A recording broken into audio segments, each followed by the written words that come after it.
Hello guys, welcome to my YouTube channel education NET aspirant. आज हम लोग discuss करेंगे रिसर्च एप्टीट्यूड का previous year question. It is part 7। Question number 1 given below are two statement. Statement 1, snowball sampling is a type of random sampling. Snowball sampling random sampling का एक type है। It is false. Snowball sampling non random sampling का एक type है, तो statement 1 is false. उसके बाद statement 2, snowball sampling is helpful when participants belong to hard to reach groups.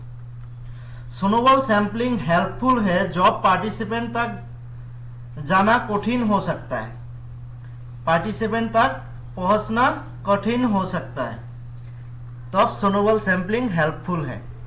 It is correct. Statement 2 is correct. Then इसका answer होगा statement 1 is false but statement 2 is true, option D.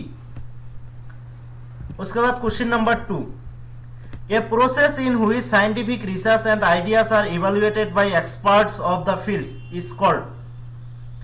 Same field के expert के द्वारा scientific research and ideas को evaluate करने का जो process है उसको क्या बोला जाता है? Option A literature review, option B conceptual review, option C peer review, option D general review. इसका आंसर होगा ऑप्शन सी पीयर रिव्यू। जो सेम फील्ड के एक्सपर्ट के द्वारा साइंटिफिक रिसर्च और आइडियाज को इवेल्युएट करने का जो प्रोसेस है उसको पीयर रिव्यू बोला जाता है, तो इसका करेक्ट आंसर होगा ऑप्शन सी। उसके बाद question number 3, identify the correct order of the following steps in research process. नीचे दिया हुआ रिसर्च प्रोसेस के स्टेप्स में जो करेक्ट ऑर्डर कौन सा है? देखो, A review of literature, B formulation of hypothesis, D defining the research problems, C collection of data, E preparing the research design. Choose the correct answer from the option given below. इसमें से कौन सा option correct है? देखो, जब कोई एक research किया जाता है सबसे पहले रिसर्च प्रॉब्लम को फाइंड आउट करना होता है एंड डिफाइन करना होता है, तो फर्स्ट स्टेप होगा डिफाइनिंग द रिसर्च प्रॉब्लम, मतलब सी पहले आएगा। सी पहले देखो एक ही ऑप्शन में है, ऑप्शन नंबर 3, तो इसका आंसर होगा ऑप्शन नंबर 3। फर्स्ट सी आएगा डिफाइनिंग द रिसर्च प्रॉब्लम। उसके बाद सेकेंड स्टेप होगा ए रिव्यू ऑफ लिटरेचर, उसके बाद फॉर्मुलेशन ऑफ हाइपोथेसिस, उसके बाद होगा preparing the research design and last में होगा कलेक्शन ऑफ डाटा, तो इसका करेक्ट आंसर ऑप्शन 3। उसके बाद question number 4, suppose a researcher created a list of the names of everybody in a population of interest and selected every 10th name in order to get a list of participants comprising the sample. This type of sampling is called. क्या बोला है question में? कि एक researcher ने interested population का नाम से एक लिस्ट क्रिएट किया है, फिर उसी लिस्ट में से एवरी 10 नाम को एज ए सैंपल सिलेक्ट किया। इस तरह का सैंपलिंग को क्या बोला जाता है? Option A quarter sampling, option B systematic sampling, option C simple random sampling, option D convenience sampling. देखो, इसका आंसर होगा systematic sampling, option B systematic sampling. क्यों? सिस्टमेटिक सैंपलिंग में जो पॉपुलेशन है, इंटरेस्टेड पॉपुलेशन है, उसको एक सिस्टमेटिक वे में ऑर्गेनाइज किया जाता है, फिर फर्स्ट जो सैंपल होगा उसको रैंडमली सिलेक्ट किया जाता है, देन एक इक्वल गैप के बाद में सैंपल को सिलेक्ट किया जाता है। Every nth number of population को एज ए सैंपल सिलेक्ट किया जाता है। उसके बाद quarter sampling. Quarter sampling stratified sampling का एक एक नॉन रैंडम वर्जन है। उसके बाद sample random sampling, sample random sampling जो लॉटरी मेथड के द्वारा और टेबल मेथड के द्वारा सिलेक्ट किया जाता है। कॉन्वीनियंस सैंपलिंग, कॉन्वीनियंस सैंपलिंग क्या होता है, जब रिसर्चर ने जिसको भी सामने मिलेगा उससे ही डाटा कलेक्ट करता है, जिसको कन्विंस कर सकता है उससे ही डाटा ले लेता है, उसको कॉन्वीनियंस सैंपलिंग बोला जाता है।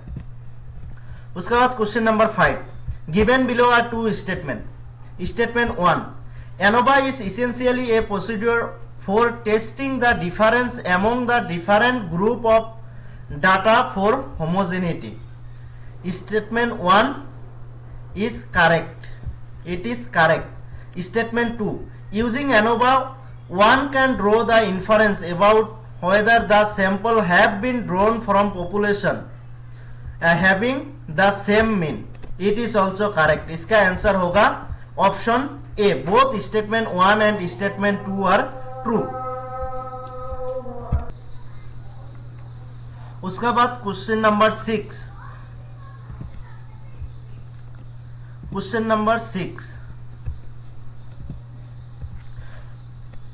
when knowledge become replicable and verifiable, it is then called। जब नॉलेज रेप्लिकेबल एंड वेरीफाइबल होता है तब इसको क्या बोला जाता है? Option A humanistic, option B impressionistic, option C scientific, option D subjective. देखो, जब नॉलेज रेप्लिकेबल एंड वेरीफाइबल होता है तब उसको साइंटिफिक नॉलेज बोला जाता है, साइंटिफिक। इसका आंसर होगा ऑप्शन सी साइंटिफिक। उसके बाद question number 7, which of the following are the criteria of a successful interviewer. Successful interviewer का क्राइटेरिया क्या क्या होता है? A ethical, B open minded, C gentle and sensitive, D balanced, E rigid and harsh in comments.